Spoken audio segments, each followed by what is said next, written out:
যাদের নামাজ পড়ার সময় দুনিয়াবি চিন্তা মনে আসে বা নামাজে অমনোযোগী তৈরি হয়, তারা ভিডিওটি শেষ পর্যন্ত দেখার অনুরোধ রইল।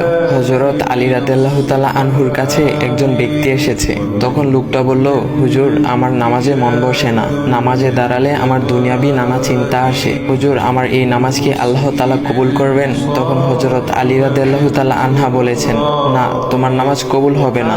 তখন লোকটা মনে অনেক কষ্ট নিয়ে চলে যাচ্ছেন। এমন সময় রাসূল সাল্লাল্লাহু আলাইহি ওয়াসাল্লাম এসে হযরত আলী রাদিয়াল্লাহু তাআলা আনহুকে জিজ্ঞাসা করলেন, ইয়া আলী, আপনার কাছে লোকটা কেন এসেছিল? এসে দেখি মন খারাপ করে চলে গেল। কেন, কি হয়েছে আমাকে বলুন। তখন আলী রাদিয়াল্লাহু তাআলা আনহু বলেন, তিনি আমার কাছে জানতে এসেছেন যে নামাজে দুনিয়াবি চিন্তা আসলে নামাজ হবে কিনা। আমি বলেছি, না, তোমার নামাজ কবুল হবে না। রাসূল সাল্লাল্লাহু আলাইহি ওয়াসাল্লাম তখন বলেন, ইয়া আলী, আপনাকে আমি একটা চাদর উপহার দিতে চাই, তবে একটা শর্ত আছে। আলী রাদিয়াল্লাহু তাআলা আনহু খুশি হয়ে বলেন, ইয়া রাসূলুল্লাহ, কি শর্ত তা বলুন, আমি আপনার সকল শর্ত মেনে নিব। বুঝতেই তো পারছেন রাসূল সাল্লাল্লাহু আলাইহি ওয়াসাল্লামের চাদর বলে কথা। তখন রাসূল সাল্লাল্লাহু আলাইহি ওয়াসাল্লাম বললেন, ইয়া আলী, আপনি যদি এই মুহূর্তে 2 রাকাত নামাজ একনিষ্ঠভাবে পড়তে পারেন দুনিয়াবি সকল চিন্তা দূর করে, তাহলে আমি আপনাকে সেই চাদরটি উপহার দেব। আলী রাদিয়াল্লাহু তাআলা আনহু বলেন, এটা তো সাধারণ ব্যাপার। আলী রাদিয়াল্লাহু তাআলা আনহু তখন নামাজে দাঁড়িয়ে গেলেন আর তিনি নামাজ পড়তে শুরু করলেন। এমন সময় তার মনের মধ্যে শুধু ভাবনা চিন্তা আসতে শুরু করলো, আচ্ছা, আমাকে যে রাসূল সাল্লাল্লাহু আলাইহি ওয়াসাল্লাম যে চাদরটা দিবেন, সেটা কি ফাতিমার চাদর নাকি রাসূল সাল্লাল্লাহু আলাইহি ওয়াসাল্লামের? আচ্ছা, চাদরখানা দেখতে কেমন হবে?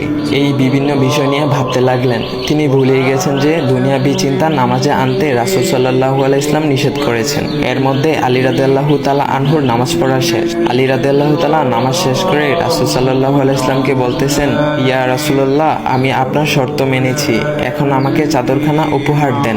রাসূল সাল্লাল্লাহু আলাইহি ওয়াসাল্লাম বলেন, ইয়া আলী, আপনি কি একনিষ্ঠভাবে দুনিয়াবি চিন্তামুক্ত ছাড়া 2 রাকাত নামাজ পড়েছেন? তখন আলী রাদিয়াল্লাহু তাআলা আনহা মুচকি হেসে বললেন, না ইয়া রাসূলুল্লাহ, আমি আপনার চাদর নিয়ে অনেক কিছুই ভেবেছি।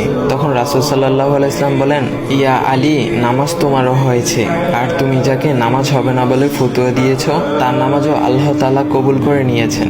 শোনো আলী, দুনিয়াবি চিন্তা দ্বারা নামাজ বাতিল হয় না, নামাজ মহান আল্লাহ তাআলা কবুল করে নেন। সকল ফরজ নিয়ম কানুন মেনে নামাজ পড়লে নামাজ হবে ইনশাল্লাহ। তবে আমাদের সকলের উচিত নামাজ আদায় করার সময় একমাত্র আল্লাহকে স্মরণ করে নামাজ আদায় করা। নামাজে দাঁড়ালে দুনিয়াবি চিন্তা মাথায় আসে, এটা শয়তানের একটা ফাঁদ।